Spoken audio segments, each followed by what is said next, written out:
Hey there, so I wanted to talk to you today about piriformis. Do you ever find that you get a tightness in through the side of your hip that radiates down the side of your leg? That's sciatica. So piriformis is this teeny tiny little bugger that gets really ticked off when you tighten your hip flexors. So hip flexor tightness comes from a lot of seated activity. So being that we are stuck at home, a lot of us are becoming a lot more sedentary. We're also not taking into account the type of seating area that we might be kind of becoming accustomed to. We might be putting our feet up a little bit more, we might be lying in bed to read, and all these actions contribute to piriformis syndrome. So recently, my father-in-law mentioned that his glutes were getting really sore and that he was becoming more and more stiff. I must stress, you need to move. Sitting is not going to help you in any way, shape, or form. What I'm going to do now is give you a few little ideas on how you can alleviate the symptoms to get yourself moving. This might require you to go through a little bit of discomfort before you start to feel good again. Things I want you to look at as you're going through your home and where you're sitting down for long periods of time is how your legs actually are situated. So I'm seated here on a couch, and right now my hip is at the same level as my knee. However, if I fully sit back into this, I can't even reach the back of this couch. Therefore, if I do go far back, my knees are now up on the couch and my legs are out in front, and that's putting undue strain on my hip flexors. So having to sit here for a long period of time, they're working, they're staying connected. So as with any muscle, when it starts to get worked, it needs to be lengthened out. So it's sitting in what we call a flex position, and it really wants to be in an extended position. So options you can do is take a simple towel or even a pillow and place it underneath you, and maybe take another one that's supporting you behind. So now you have a slight angle from the hip area down towards the knees. This alleviates the tension put on the hip flexor so that when you do start to stand up, there isn't as much torque or tension in those hip flexor muscles. So why does it radiate to the outside? Well, we're all interconnected. So keeping in mind that you've got this nice angle that you've created, you might still find that you're getting symptoms. So one of the things you can do just by being in your seated position is start to bring your leg up.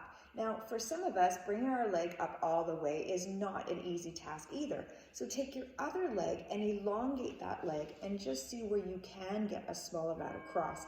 Even if that cross starts at your ankle, that is completely okay.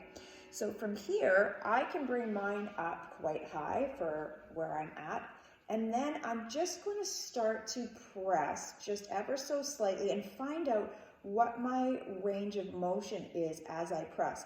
Once I do know that, I'm working my muscle to push that down rather than using external force. So I really want to use my body's muscles to alleviate that tension.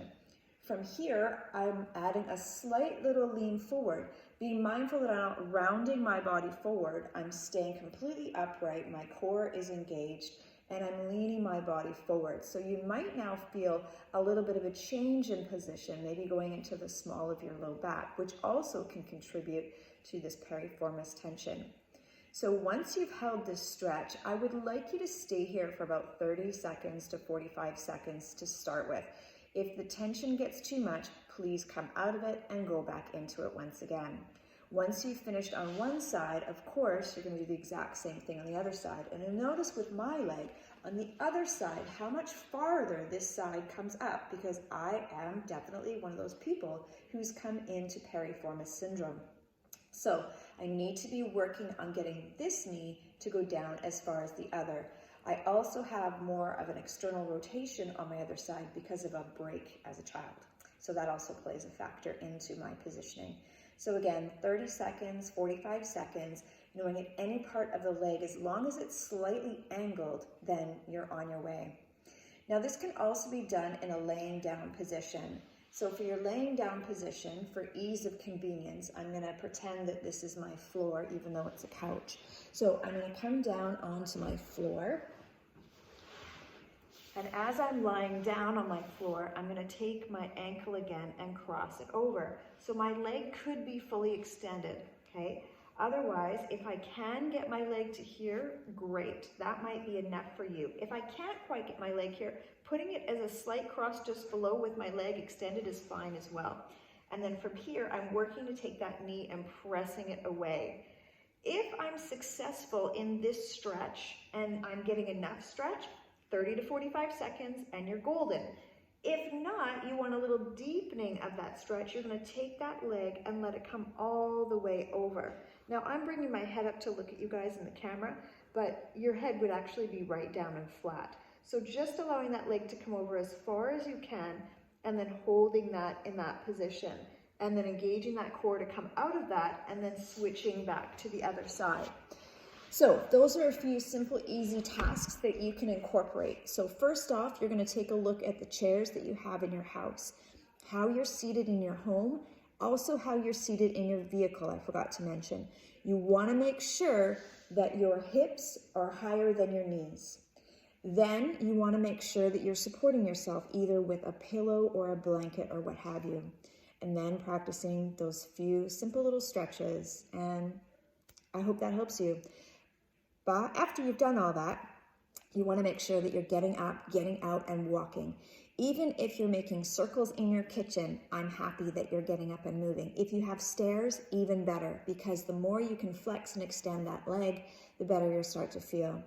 Stay tuned for more tips from us at Bliss.